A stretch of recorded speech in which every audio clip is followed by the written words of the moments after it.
कैसे हैं भाई सभी। उम्मीद करता हूँ सब बढ़िया होंगे।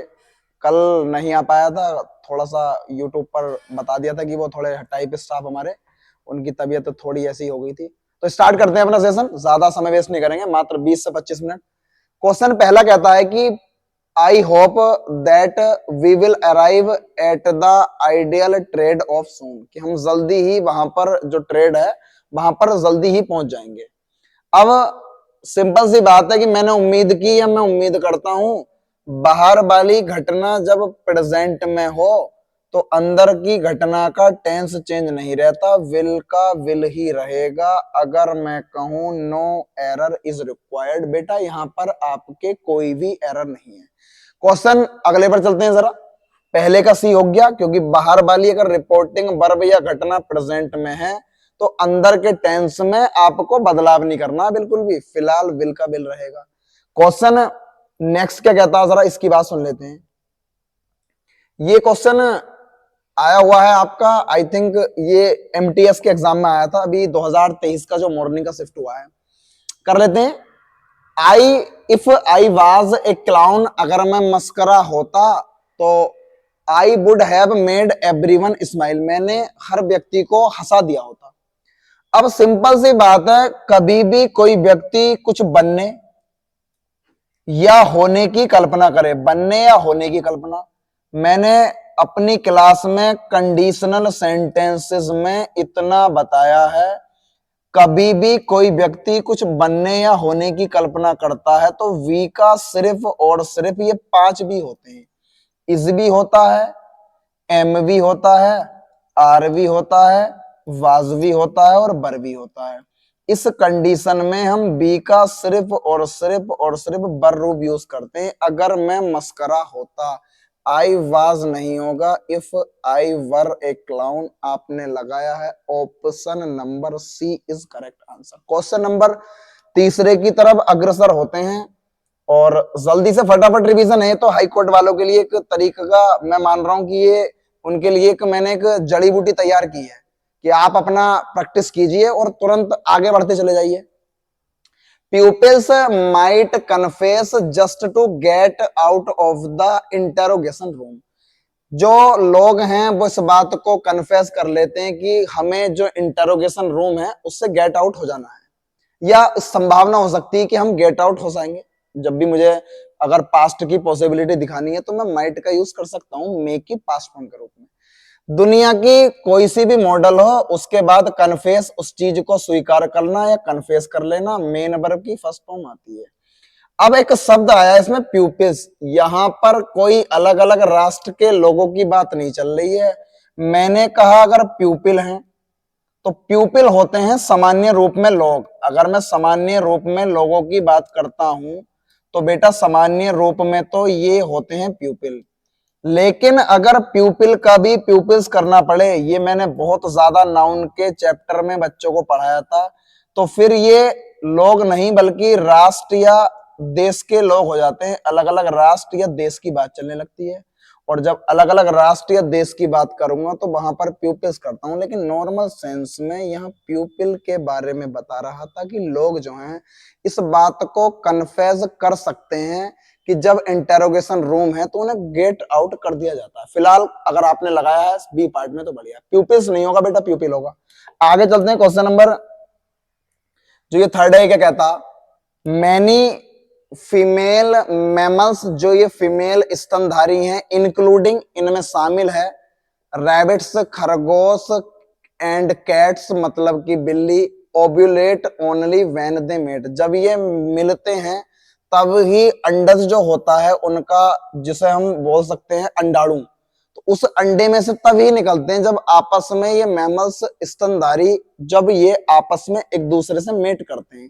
सिंपल सी बात है, फीमेल मैमल्स है, एक से ज्यादा है, ओव्यूलेट में डू छुपा हुआ है, यहां पर नो एरर इज रिक्वायर्ड। हाँ ओव्यूलेट्स होता ही होता अंडज, अंडज में से निकलना या वहां अंडे में उसका बीज का उत्पन्न हो जाना, ये ओव्यूलेट कहलाता। फिलहाल एस होता मतलब डज तो गलत होता, मैमल्स की बात कर रहा है, डू है ओव्यूलेट। नंबर ए अगर लगाया है नो एरर तो बढ़िया। आगे चलो, क्वेश्चन 5 क्या कहता है, वही 25 क्वेश्चनों का सेट है, लगातार आता ही रहेगा आपके लिए। चीजें मैं रोज इसमें लगातार बदलाव कर रहा हूं।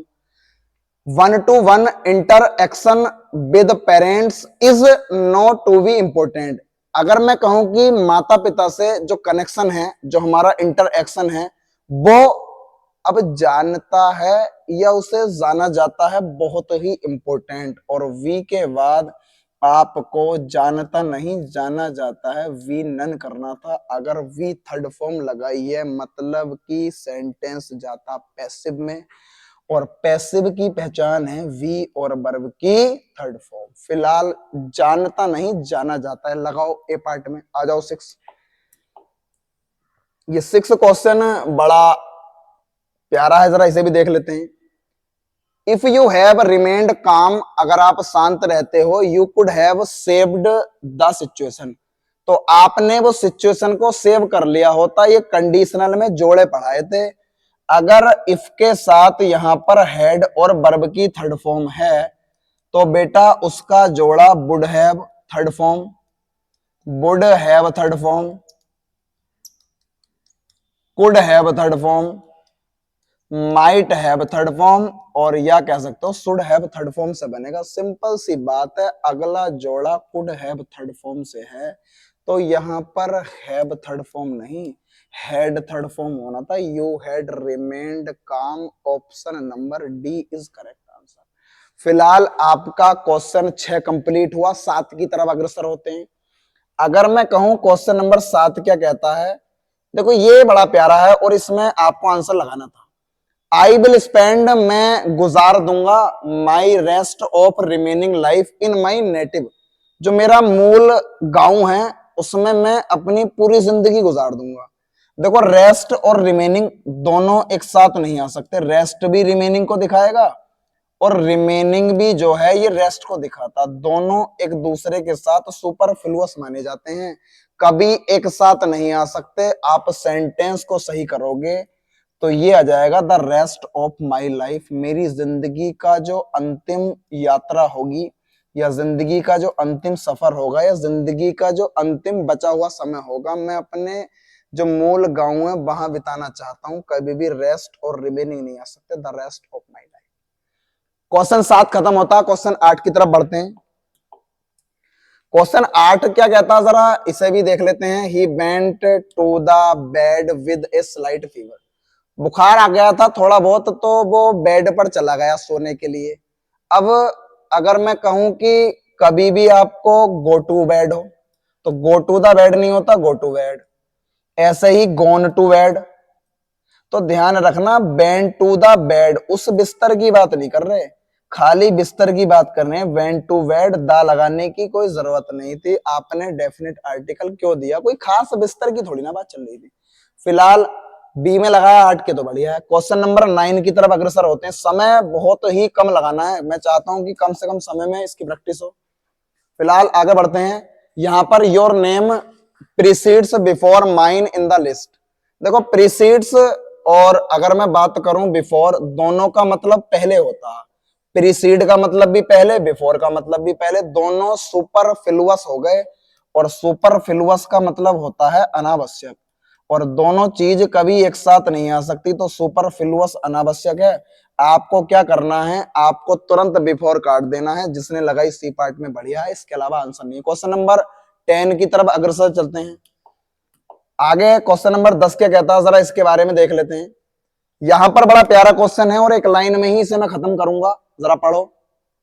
You should avail this opportunity to demonstrate your skills, अपनी स्किल को डेमोन्स्ट्रेट करने के लिए आपको इस मौके का फायदा उठाना पड़ेगा।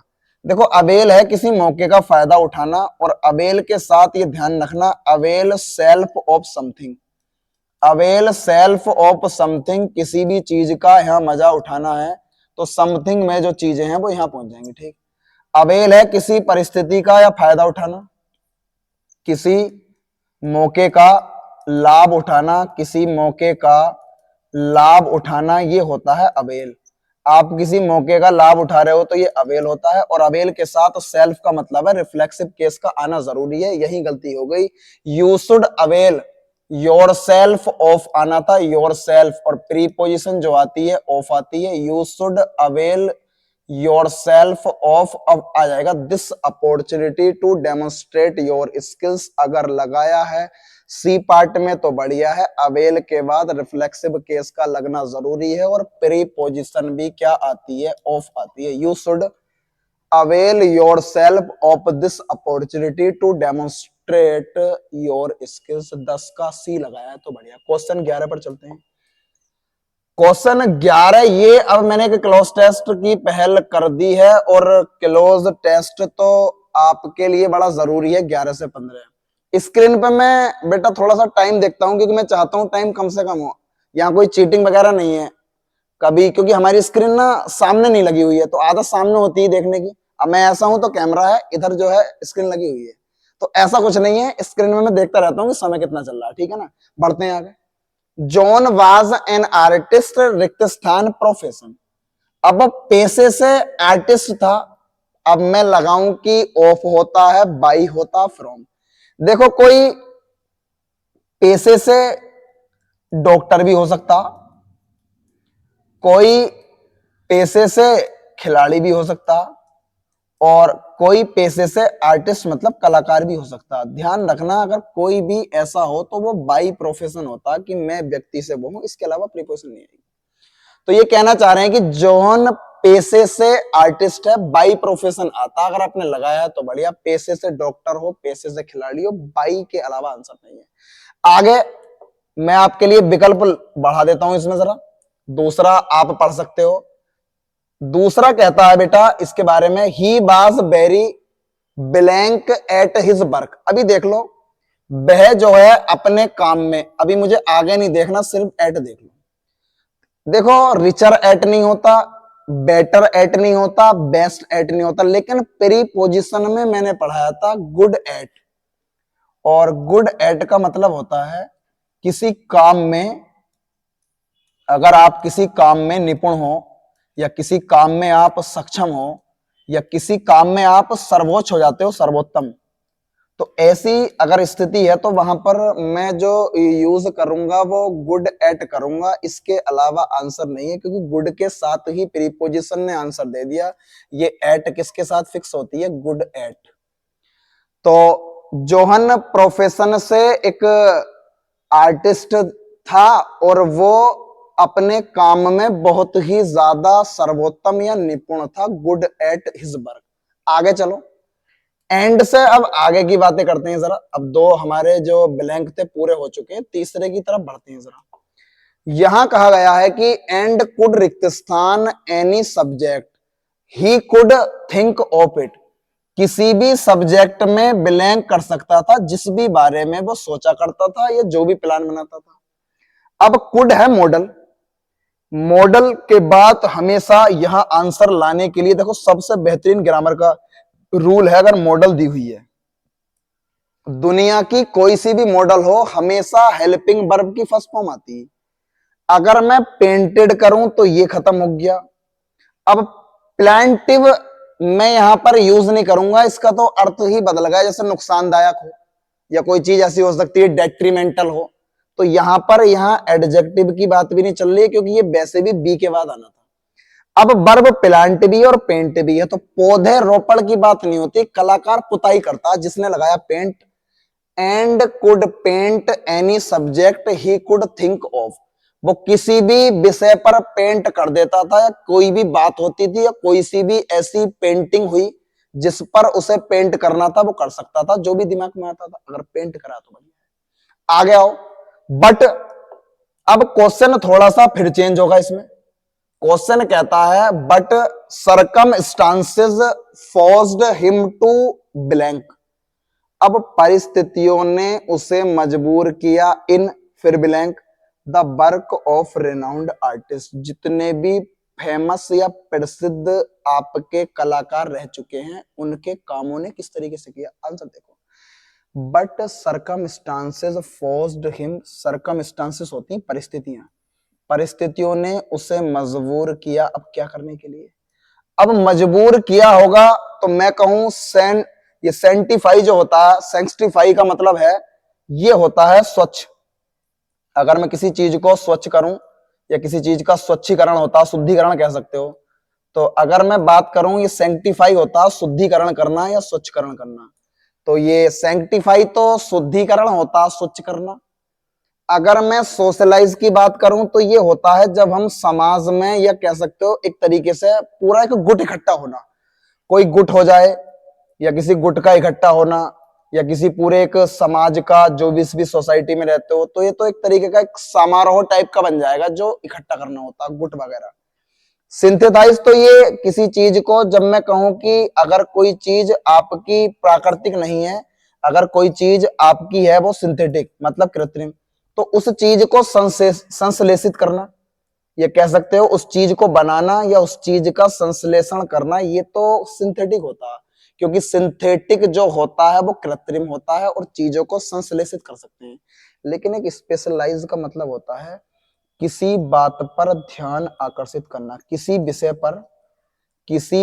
पर सारा ध्यान आकर्षित कर देना, सारा ध्यान आकर्षित कर देना। अगर आप किसी विषय पर सारा ध्यान आकर्षित कर देना, अगर आप किसी विषय पर सारा ध्यान आकर्षित कर देते हो तो उसे स्पेशलाइज कहा जाता है। साफ साफ कहा गया है, परिस्थितियों ने उसे मजबूर किया अपना ध्यान आकर्षित करने के लिए। अब किस पर, आगे बताएंगे। तो बेटा सैंक्टिफाई, शुद्धिकरण, ये नहीं हुआ। अगर मैं सोशलाइज की बात करूं तो ये समाज से रिलेटेड है, गुट इकट्ठा करना, सम्मेलन टाइप का। सिंथेटाइज जो होता है, ये सिंथेसाइज, इसका मतलब है संश्लेषित करना, किसी चीज का संश्लेषण करना, ये सिंथेटिक से बना है इसलिए सिंथेसाइज है। लेकिन स्पेशलाइज ऑप्शन नंबर सी है, किसी विषय पर। तो जॉन ने अपना किसी विषय पर सारा ध्यान आकर्षित कर दिया। अब बताएंगे क्या है जरा। इन ब्लैंक दे रखा है the work of renowned artist, जितने भी आपके रिनाउंड होता प्रसिद्ध, जितने भी प्रसिद्ध कलाकार हैं, आर्टिस्ट होते हैं कलाकार, दुनिया का हर व्यक्ति कलाकार है जिसके अंदर कोई ना कोई कला है।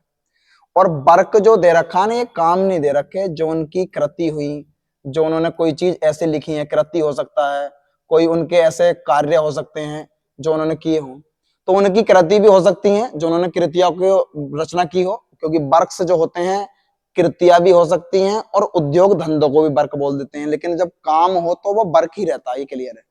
तो उसे स्पेशलाइज किया गया, किसी विषय पर ध्यान आकर्षित करना, इन।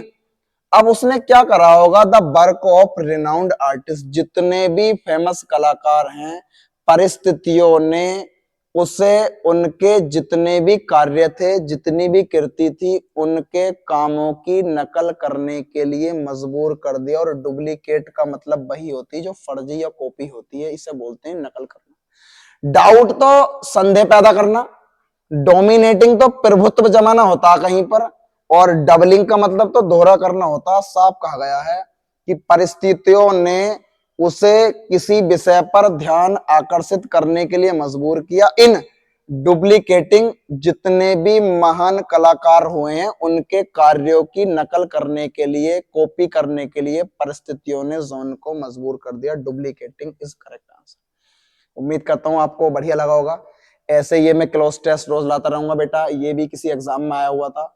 फिलहाल अब बात करता हूं मैं आगे क्वेश्चन जो भी हमारा नेक्स्ट है, जरा आते हैं क्वेश्चन नंबर 16। आप तो बिल्कुल रैपिड स्पीड के साथ भागूंगा क्योंकि क्लोज टेस्ट समझा चुका हूं। आप परेशान ना हो, इसके पास की भी ट्रिक है मेरे पास सारी चीजें समझाने की। क्लोज टेस्ट को आंसर कैसे लेते हैं, आंसर लेने की सारी चीजें बताई भाई। जहां एट आया तो गुड के साथ आएगा, मॉडल आई तो मेन वर्ब की फर्स्ट फॉर्म आएगी। प्लेंटिव का मतलब नहीं था, सिंपल सी बात है, पेंटेड नहीं आ सकता था। अब प्लांट की तो बात नहीं कर रहे, पेंट की बात कर रहे हैं। कलाकार किसी भी विषय पर पेंट कर सकता है। और वहां आगे एक शब्द आया स्पेशलाइज, सिंपल सी बात है, किसी विषय पर ध्यान कर रहा है तो उसे उसकी कॉपी करनी पड़ी होगी जिससे कि वो भी फेमस हो सके। फिलहाल आ जाओ, one who is new to some trade और प्रोफेशन, ये वन वर्ड बना दिया, लिखा नहीं है लेकिन मैं बता दूं, एक ऐसा व्यक्ति जो किसी भी प्रोफेशन व्यवसाय में नया है। वन वर्ड है, दे रहा हूं जरा एक सेकंड लगाना, जो सोचेगा लगा लेगा। ये अगर मैं कहूं जो किसी भी व्यापार या प्रोफेशन में नया है तो मार्टायर तो शहीद होता। A person who makes supreme sacrifice for his country, अपने देश के लिए अपने प्राणों की कुर्बानी या बलि दे दे। ओमनी प्रेजेंट, ओमनी का मतलब होता है ऑल, मतलब हर जगह, और प्रेजेंट का मतलब होता है जो उपस्थित हो। एक ऐसा व्यक्ति जो हर जगह उपस्थित हो उसे आप सर्वव्यापी बोलते हो, और ऐसा व्यक्ति one who is present everywhere या एनीवेयर, जो हर जगह, one who is present everywhere, जो हर जगह उपस्थित है, उसे आप ओमनी प्रेजेंट। फिलिस्तीन तो ये आप कह सकते हो ये होता असभ्य है, एक ऐसा व्यक्ति जो बहुत ही ज्यादा गंवार टाइप का है, जिसके अंदर संस्कृत नहीं है। आप कह सकते हो ये असंस्कृति रखता है अपने अंदर, इसके अंदर कोई भी कल्चर नहीं है, ये फिलिस्तीन कहलाता है। लेकिन अगर मैं कहूँ नोविस का मतलब होता है टायरो, और टायरो का मतलब होता है जो व्यक्ति किसी भी काम में अगर अनुभव नहीं है, इसे इनएक्सपीरियंस्ड भी बोल सकता हूँ। इन एक्सपीरियंस्ड का मतलब भी यही होता है बेटा, एक ऐसा व्यक्ति जो अनुभवहीन है। इन एक्सपीरियंस्ड बराबर टायरो बराबर नोविस, ये होता है एक ऐसा व्यक्ति जो किसी काम में नया है। फिलहाल ऑप्शन बनेगा ए, टायरो कह दो, नोविस कह दो, या इन एक्सपीरियंस्ड कह दो। फिलहाल 16 का ए हो गया। आ जाओ तुरंत 25 क्वेश्चन है, निपटा देते हैं इसे जरा। ये बड़ा प्यारा क्वेश्चन है, यहां पर ये अंडरलाइन नहीं कर पाए, मैं बता रहा हूं कि टीटो टेलर, अगर टीटो टेलर है तो वो क्या है, आपको कुछ नहीं पढ़ना, समय खराब मत करो, मैंने टीटो टेलर दे दिया।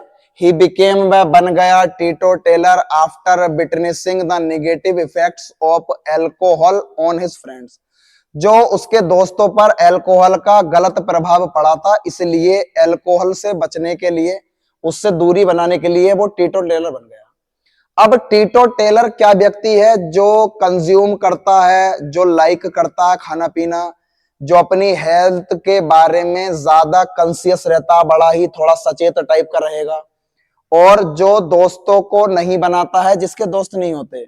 एल्कोहलिक व्यक्ति टीटो टेलर वह व्यक्ति है जो बेटा मादक नशा या कोई भी अगर नशे से रिलेटेड चीजें हैं उनसे परहेज करता है। Someone who does not consume, जो कि किसी भी प्रकार का उपभोग नहीं करता, alcoholic drink is called teetotaller. Option number A is correct answer. आओ 18 पर। 18 क्वेश्चन क्या कहता है जरा देख लेते हैं 18 को। ये बाइट द डस्ट है, बड़ा प्यारा है। बाइट द डस्ट ये हो गई आपकी ईडियम, ईडियम भी मैं रखवा रहा हूं क्योंकि मुझे इसमें विविधताएं देनी है। अभी मैं इसका पैटर्न चेंज करूंगा। बाइट का मतलब है चाटना, और मैंने कहा डस्ट होती है धूल, सूखी धूल को डस्ट बोलते हैं। अब मैदान में लड़ाई चल रही थी, उसके मुंह में धूल घुस गई, आप और आपका दोस्त लड़ गया, आपके दोस्त ने आपको धूल चटा दी, इसका मतलब सिंपल सी बात है, आपको हरा दिया। टू सफर ए डिफीट, हार का सामना करना। क्वेश्चन नंबर 19 देखो जरा, जिस पे समय नहीं गवाना तो गवाना ही नहीं है, हम क्यों इतना समय खराब करें, हमारे पास इतना समय थोड़ी ना गवाने के लिए। आगा ये a man of character he stuck to his guns. देखो stuck to his guns main शब्द था इसमें, यही ईडियम थी। इसका ही आंसर देना था कि वह अपनी गन पर स्टक रहता है even in the most difficult situation. वह ऐसे चरित्र का व्यक्ति है कि कितनी भी बड़ी परेशानी आ जाए वह अपने जो गन्स है उस पर स्टक रहेगा, मतलब कि वो चेंज नहीं होता है। कह सकते हो to find a treasure, to do things that would please people, to stand firm against all difficulties. Stand का मतलब खड़े रहना, फर्म का मतलब होता दृढ़ संकल्प होकर। अगर आप दृढ़ संकल्पी होकर खड़े हो किसी भी परेशानी या किसी भी चुनौती के खिलाफ, तो आप अपनी गन्स को स्टिल करके आपने स्टक कर रखा, उससे बिल्कुल चिपके पड़े हो। कहने का मतलब अपनी बात से न हटना, या अगर आप अपनी चीजों पर बिल्कुल अड़े हुए हो। To stand firm against all difficulties and challenges. आ जाओ 20 पर जरा। 20 क्वेश्चन ये PQRS डाल दिया, बड़ा आसान है। अब आप इसका आंसर क्या लोगे, दे रहा हूं समय जरा, एक ही लाइन में बता दूंगा कि आप आंसर किस तरीके से लेना पसंद करोगे। जरा लगाइए। Fail before me, main verb से तो मैं स्टार्ट करूंगा नहीं। चलो एक कारकास, ये मृत शरीर है जानवर का, मान लिया कर लेता मृत शरीर है ये जानवर का, तो हो सकता था नाउन है, कोई नहीं। वैन कंजक्शन से एकदम से मैं स्टार्ट नहीं कर रहा, और मेरा हर्ट जो ये भी नाउन है, ये डिटरमाइनर, और ये हर्ट मेरा नाउन हो गया। अगर मैं बात करूं कि जानवर का शरीर देखा अचानक से, सिंपल सी बात है, my heart skipped a beat, मेरे जो दिल की धड़कन थी वो स्किप्ड हो गई, मतलब कि बढ़ने लगी। स्किप्ड तभी होगा जब तेजी से चलेगी। When suddenly, जब मैंने देखा, एक कारकास ऑफ एनिमल, एक मृत शरीर जानवर का, फेल बिफोर मी, मेरे आगे या मेरे सामने गिरा हुआ जब मैंने एक मृत शरीर जानवर का पाया तो मेरे दिल की धड़कन तेज हो गई। DCBA DCBA DCBA, option number D is correct. Question 21 की तरफ अग्रसर होते हैं और ये बता दिया बेटा, ये है आपका वॉइस। लगा दो तुरंत आंसर, वॉइस क्या कहता है, जरा वॉइस के बारे में बात कर लेते हैं। लगाओ। वॉइस सिंपल सी बात है, हु चेंज होगा हुम में, देख लो कहां कहां है, आप इसे बिल्कुल अंडर एस्टिमेट कर दो। अब लड़ाई चलनी है कि आंसर क्या आएगा, तो हर जो है ये सी में आएगा और टीचर्स में डज है, मतलब कि इज आर एम में आएगा, तो ये भी खत्म हो गया। अब लड़ाई चलनी है कि भाई साहब आंसर क्या है। जब हु का होम करोगे तो क्वेश्चन वर्ड के बाद सब्जेक्ट नहीं आता बल्कि हेल्पिंग वर्ब आती है। By whom, is C taught geography, option number C is correct answer. इसके अलावा ये बी वाला भी खत्म हो गया। कोई भी क्वेश्चन वर्ड है, होम है, हु है, उसके बाद सब्जेक्ट नहीं बल्कि क्वेश्चन वर्ड के बाद क्या आता है बेटा, हमेशा हेल्पिंग वर्ब। आप करोगे होम, जब वो इधर आएगी तो डूडस बनेंगे इज एमआर में। सी हर के अनुसार इज मतलब कि C, is C taught geography, option number C is correct answer. तो 21 का कौन सा बना, सी। आगाओ, समय खराब ही नहीं करना, जरा लगाते हैं इसका। लगाना ये आपके लिए नरेशन है। प्रीतम सैड, प्रीतम ने कहा, the prisoner had slept throughout the journey, जो कैदी था वो पूरी यात्रा के दौरान सोता ही रहा, सो गया था वो, पूरी यात्रा खत्म हो गई लेकिन वो नहीं उठा भाई साहब। अब प्रिजनर ने कहा है तो बात कही है, तो कंजक्शन तो दैट में ही टूटेगा, ये दैट, ये दैट, ये दैट और ये दैट।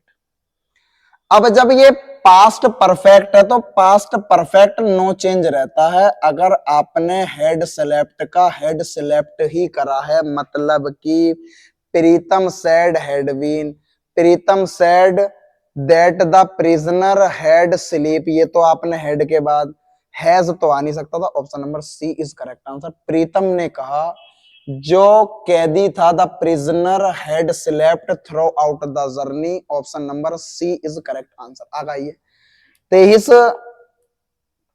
क्या कहता है, जरा इसकी सुन लेते हैं। एंटिक, बेटा ये एंटिक जो है इसका मैं आपसे सिनोनियम लगाना चाह रहा हूं, क्योंकि सिनोनियम ही पूछा है मैंने। एंटिक का मतलब है प्राचीन, तो प्राचीन का सिनोनियम शायद प्राचीन ही होगा।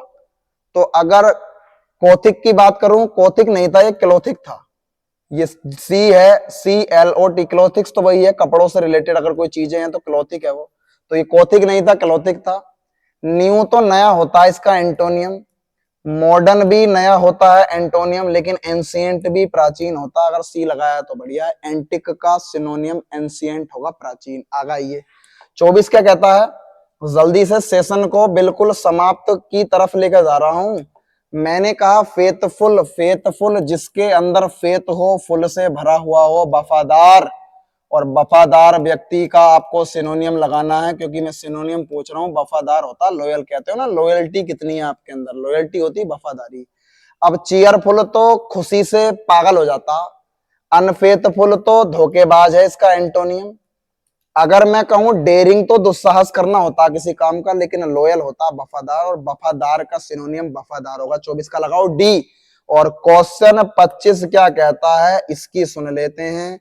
मैंने कहा है आपको करेक्ट स्पेलिंग, यहां पर 3 करेक्ट हैं और 1 इनकरेक्ट है, आपको इनकरेक्ट वाली ढूंढनी है। जरा देख लो इनकरेक्ट वाली स्पेलिंग क्या है।